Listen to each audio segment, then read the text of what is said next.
right, we are now live. Hi, everybody. It's Catie Harris, and we are doing the inner game. And today we got Jill Weberding, as usual. And Hello. we brought in Brad Ferris. Hi, Brad. Hello, my first time. So today,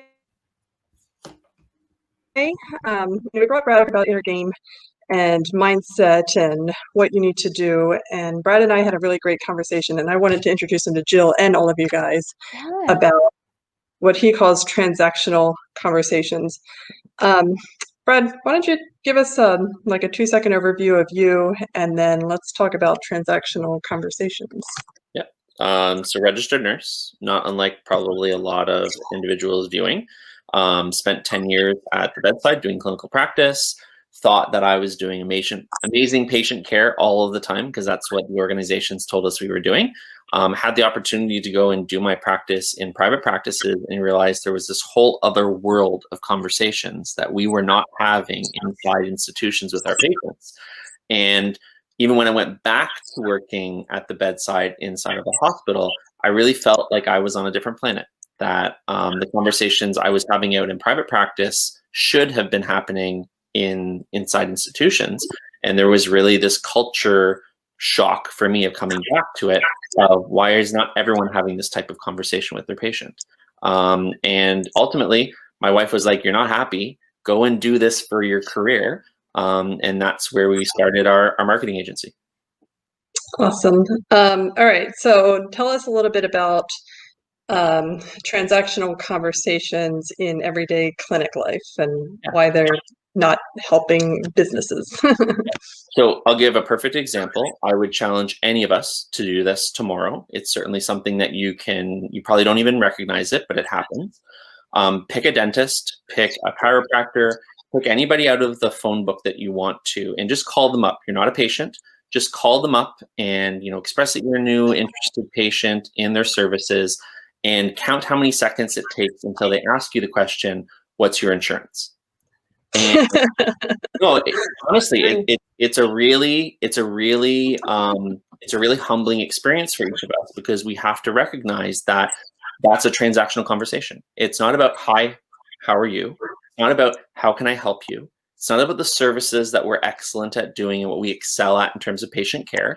It's, are you a fit transactionally for this practice, or are you not? And when we go into the hospital, it's the exact same thing. Even in pre-admission, what's your insurance? Right. What's your health information? Not how are you feeling? Not, do you have all the resources that you need? Does your family know where you are? It's really when you're out in private practice, that becomes everything that you do. That's what makes your business successful.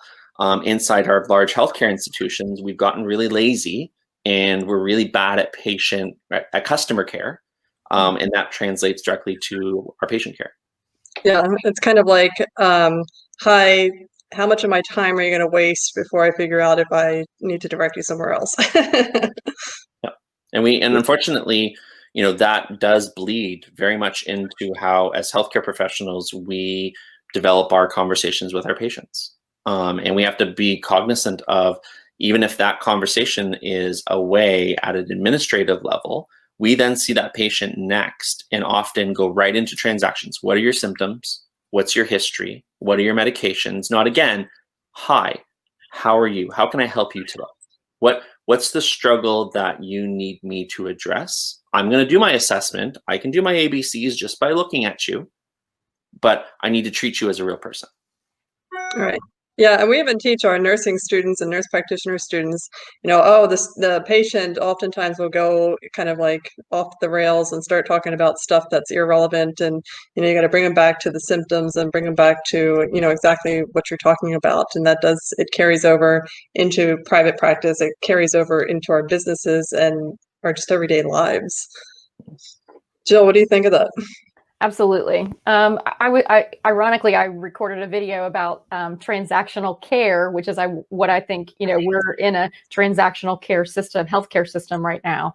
And it's very much, with exactly what you're saying, all these current systems that we're using, EMRs that make no clinical sense and that, end up pulling pulling us further away from patient care, which is the whole reason we're there to begin with.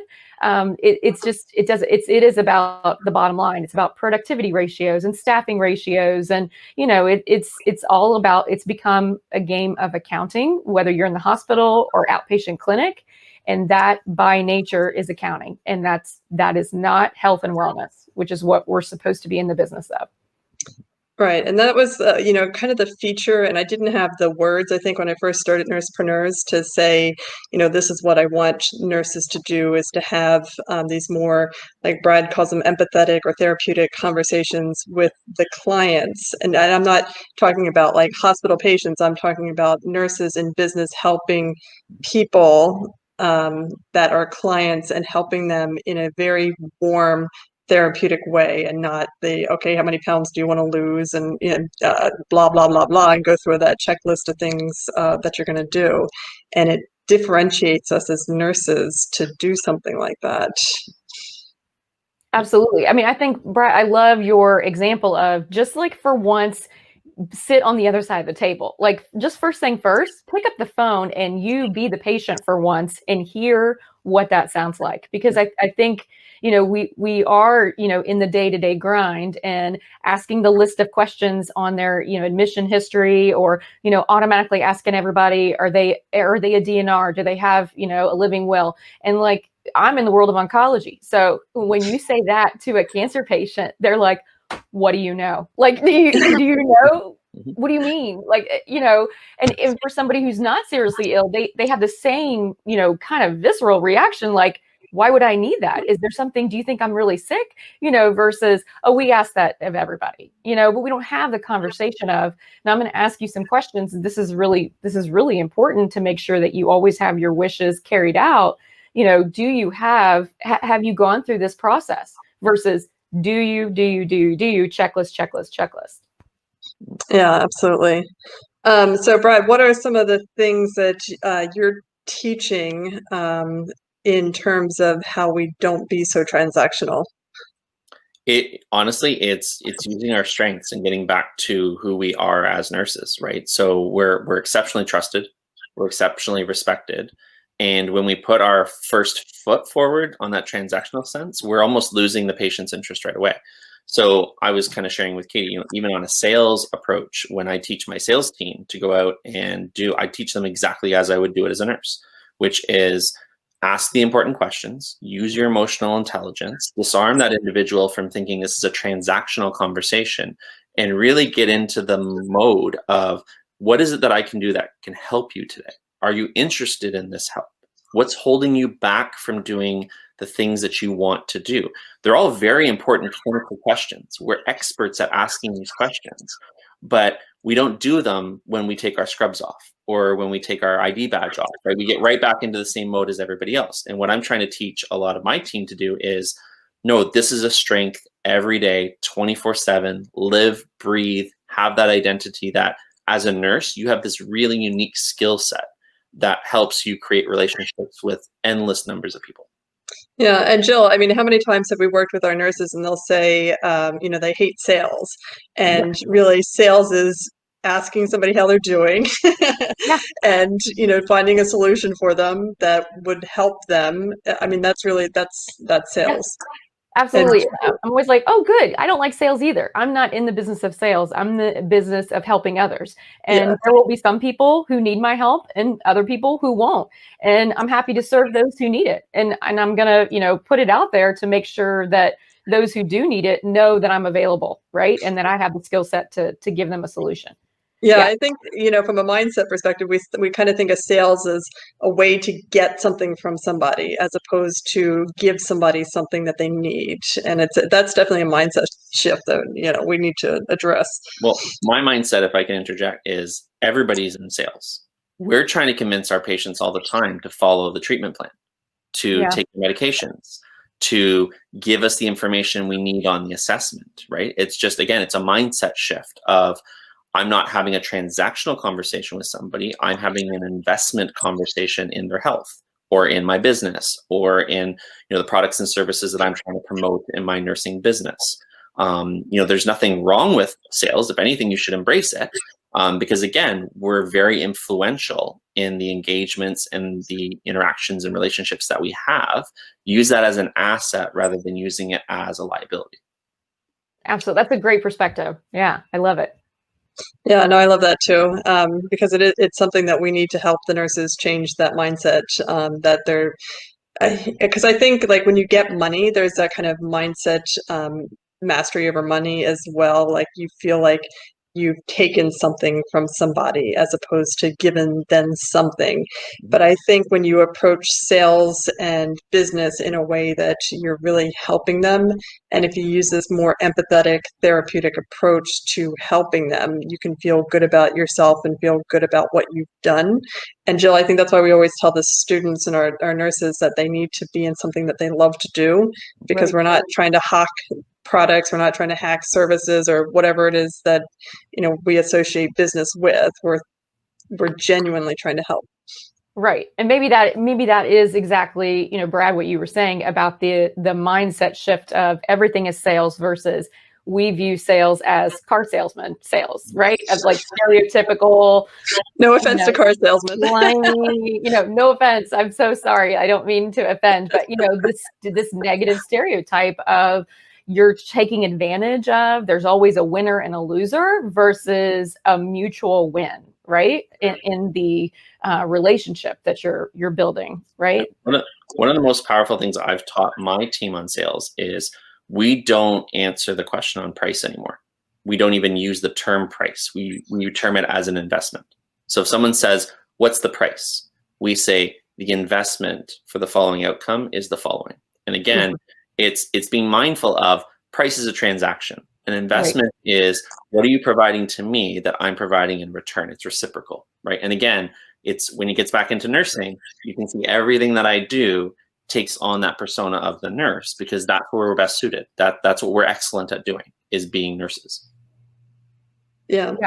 I love how you're living and breathing that. Yeah. Right? I mean, that makes all the difference, truthfully. Yeah. So that's it's a great mind shift to bring to everybody. Yeah, and it's an incredible strength of nurses because, I mean, and I think part of this, maybe the mindset or the mentality where we don't like sales is tied to the fact that we don't generate money per patient transaction. So, we kind of, I don't know.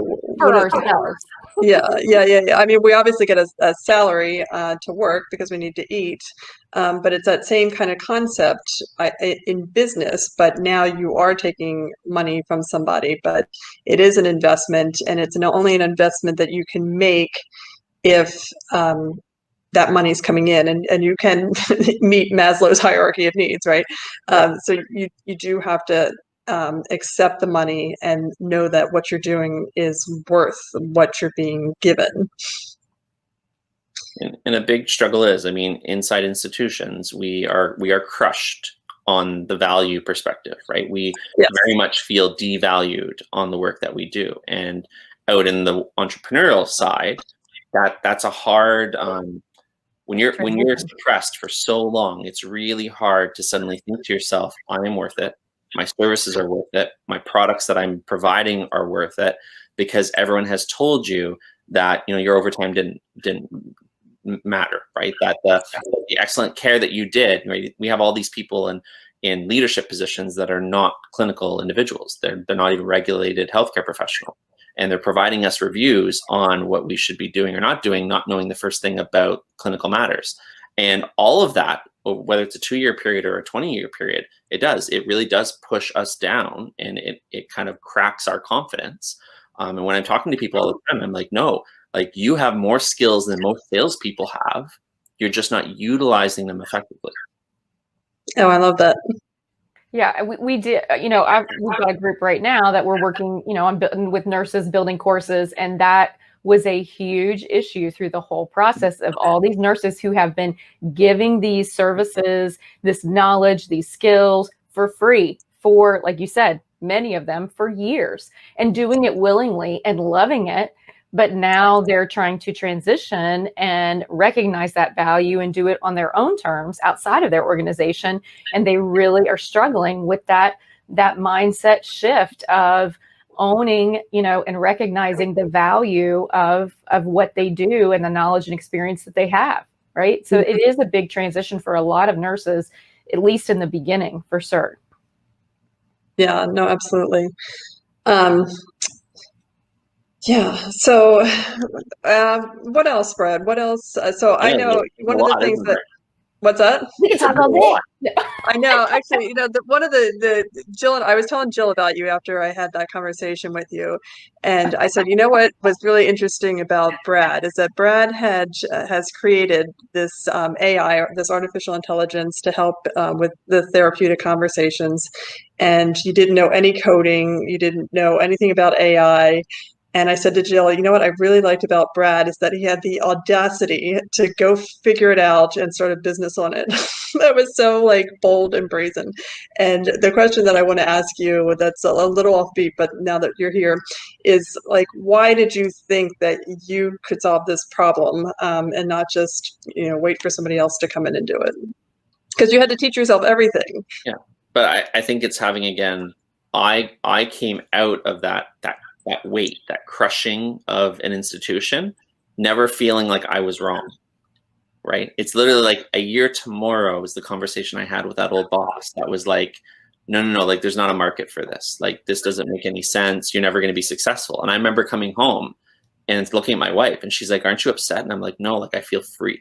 Like, I feel like I'm going to go out and I'm going to show everybody that's ever put a nurse down how we talk to our patients, how we talk to people, how we do our job. I mean, that's the wave of the future. You want to talk about customer service, we are your customer service experts. Like, that's what we do. And it was just also too, like I shared in the interview on the podcast, looking at all of these AIs, the first time my wife walked in the room, she was like, why are you talking to it like an idiot? She's like, you don't talk to it. You don't talk like that. And I said, well, what do you mean? She's like, talk to it like you talk like a nurse. And as soon it was a little epiphany, because I was like, you're right. What do nurses do? We use a ton of gratitude. We're one of the few professions that say thanks almost too much, almost like a Canadian, right? We say thank you a little too much, like a Canadian. But it's really unique about who we are as a profession, because why? Well, we value the time that people provide to us. We value, that relationship, right? And the nurses that burn out, they still have that fire. It's just, again, it's been suppressed, right? So when I started this journey, it really was thinking of myself, like, if I could take my one conversation in a minute with a patient and express that out into 200 conversations in a day, but continue to scale that even farther, what's the impact it could have? Yeah. What's the impact it could have to a dental practice, to a cosmetic practice, to IV hydration? Like, when patients are talked to that way, they transition to talking to you just like a nurse. And they're like, oh yeah, I want to learn about this. They engage at such a higher level than the regular sales process or the regular customer service, because they don't realize they're talking to the nurse, but it's the same conversation they have with the nurse. And it makes sense. Like, when we walk into the room and someone's eyes light up because we're their favorite person, the exact same feeling that they get when they talk to the AI. Yeah. No, it's interesting because it does change you, because when there's that white coat effect too. Like, when the doctor, the provider walks in and they start like shooting transactional, you tense up, right? Like, I do anyway. Like, the first thing to do is my shoulders get tight and they'll start asking, what's your insurance? What's this? What's that? What symptoms do you have? Tell me about your deepest, darkest thoughts. And you're like, it's just kind of like, no, I'm not comfortable here. So, yeah. So for me, I just had this mindset of, we've been silent for far too long, or we haven't been heard for far too long. And I wanted to go out there and just be like, stamp, like, I'm done with it. I'm done with it. I'm not willing to, even in a mindset perspective, accept it anymore. I've had sales coaches tell me that what I'm doing is amazing and the reason why, and they kind of copy some things off of that, because again, it makes sense. Why would, every salesperson should go to nursing school. I actually have like a video about that. I totally agree. Or, I actually might had a twist on that entrepreneurs should go to nursing school to learn how, to solve problems and that kind of stuff. I love it. We've all been thinking in tandem.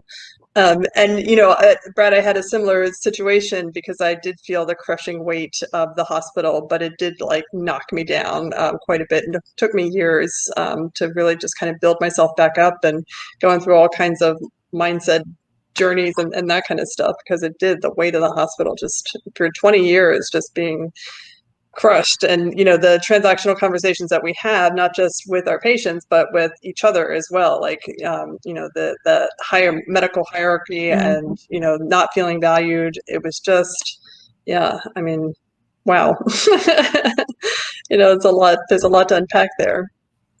Yeah, I think what you still seem to have like kind of glossed over, like it's no big deal that you've done, Brad, is that like you had to go out and learn programming to do this. Like not only did you have this fantastic idea that just makes sense in every sense of the word to have these conversations, and because nobody was doing it, you're like, well, obviously this is what we should be doing. And since no one's doing it, I'm going to make it happen. Versus a lot of nurses that we see are like, well, that would be, I have this great idea, but I don't know how to do X, Y, Z. Like you could have easily been stopped and hindered by just saying, that'd be great if I was a programmer, but I don't, know how to do that. You actually said, I can do hard things. Like, why wouldn't I? This is so important that I need to bring this to fruition. I need to bring this to the world because it is going to increase, have such an impact on so many people. Like there's a burden to not move forward almost, right? Yeah. No, I'll put the little asterisks because I don't know how many people know my full background, but I did business grad school before I did nursing.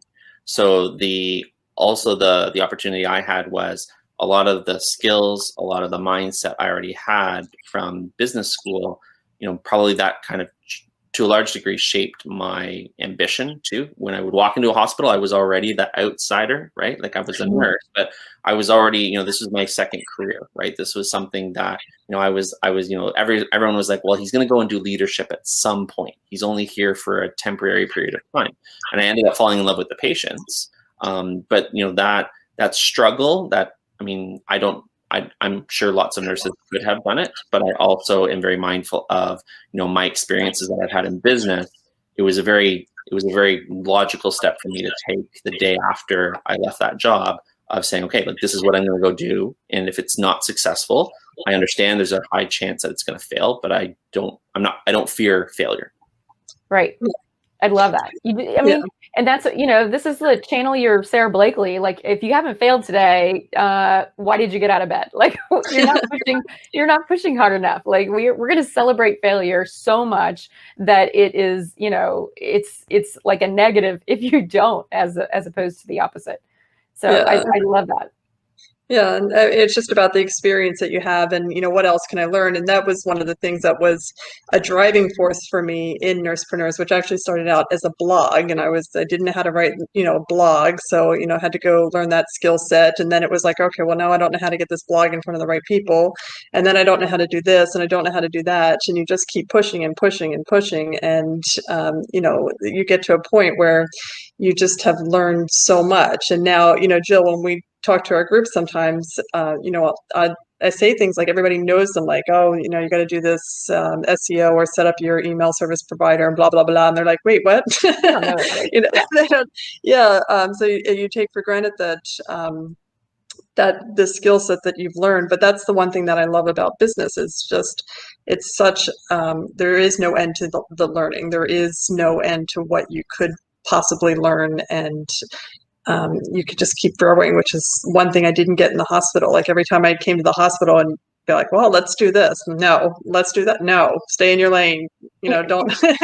You're thinking too fast is what I was told all the time. Yeah. Right? Your ideas are, you gotta wait in line. I'm like, yeah, but I can fix that problem like today. And they'd be like, oh, no, it's got to go to, this committee. Yeah. And we're going to have a committee. 3 committees before we can even vote on that. Like, what? Yeah, that's the beauty of small business, because you can pivot and turn. And that's one of the things that I have. I have a couple programs that I'm beta testing. And if I don't like it or it's not going to make money, I'm going to just chop it. And, we're going to keep moving.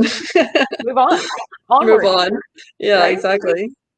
I think it's really important to keep showcasing, you know, the Brads and the nurses out there who are doing all these different business type of, you know, entrepreneurial things, because it helps us realize, and that's kind of my big mission I've come to realize, is that we need to really expand the vision of nursing, right? It goes so far beyond the bedside.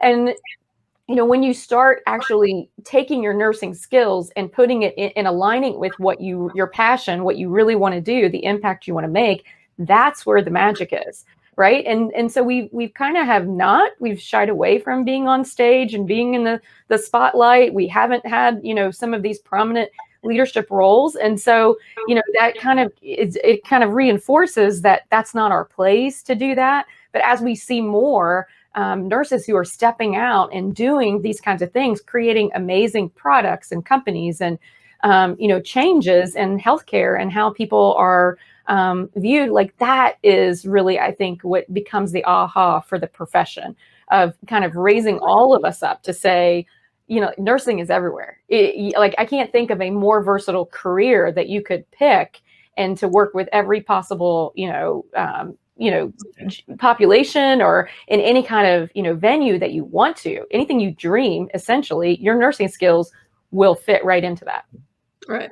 And I would say, you know, just kind of, you know, to piggyback off that and highlight kind of what Brad is saying, you know, I think that this is our opportunity to stop looking to the institution to fix things, stop looking to other people to fix things. Like, if you see a problem, it's on you to do something like that. We need to take that ownership, that it's something that we can do with the right team in place or the right people by your side, or maybe you just need a little bit more information and you want to learn how to code AI bots or something. You know, if that's a little hurdle that you have to overcome, then fine. But you know, it's on you, and we need to stop asking other people to fix what we see wrong and step up to it ourselves. All right, guys. I'm waiting for it to happen. Don't stop waiting. You get out there and do it, right? Yep, absolutely. All right, why don't we each give, that was my final thoughts, but why don't you two give your final thoughts? Go ahead, Brad. You're the guest. I mean, I just love sharing. My hope is, you know, anything that I ever share helps somebody else to get motivated to get past that hurdle that maybe they don't quite have the confidence or knowledge or experience to do. And that's, you know, I mean, we're all afraid when we did our first couple of IVs, but we never failed our first one and said, you know, I'm never going to do that again. You persevere and you go grab more knowledge. And again, I think, you know, a lot of what we've talked about here is just look at yourself, look at your career, your education as this massive asset rather than any type of liability. And I think you're going to be very successful. Absolutely. I love it. That's my final thought. I love it. That's your final thought. Like just if you could like come into the knowing of what you are in possession of, right? Of your skill set, and you know, the empathy, the relationship skills that you have, and probably that you partly brought to, that's maybe what pushed you towards, you know, drawn you to nursing, is you have that inside of you already, and then it was just fostered with all your relationship and, you know, all your experience with patients, like that. You can take that as far as you want it to go, you know. And I love, you know, the bedside is great, but it's not for everybody, you know. And if you're going to stay in the bedside, make sure your voice is heard and you do keep coming back to your leadership and saying, we need to solve this problem. We need to solve this problem. And here's the solution. You know, don't you know, let your voice go unheard. That's where burnout, I'm a firm believer that that's actually what burnout is. You can call it what you want. It's misalignment is what it is. It's misalignment with our core values and our passion to serve the patients, and that it's become transactional healthcare. Yep. And I would say it's my final thought is that, you know, saying you are burnt out and you're feeling the crushing weight of the hospital system, there is an alternative. So come talk to us. Come talk to us on this. On you come to Nursepreneurs. Brad's at Clinic Grower. Jill's at Nurse Assure, and we'll put all our information in the notes. But there is opportunity for you out there, and we need your knowledge more than anything. So, all right, everybody. Thank you so much. Thank you. Thank you.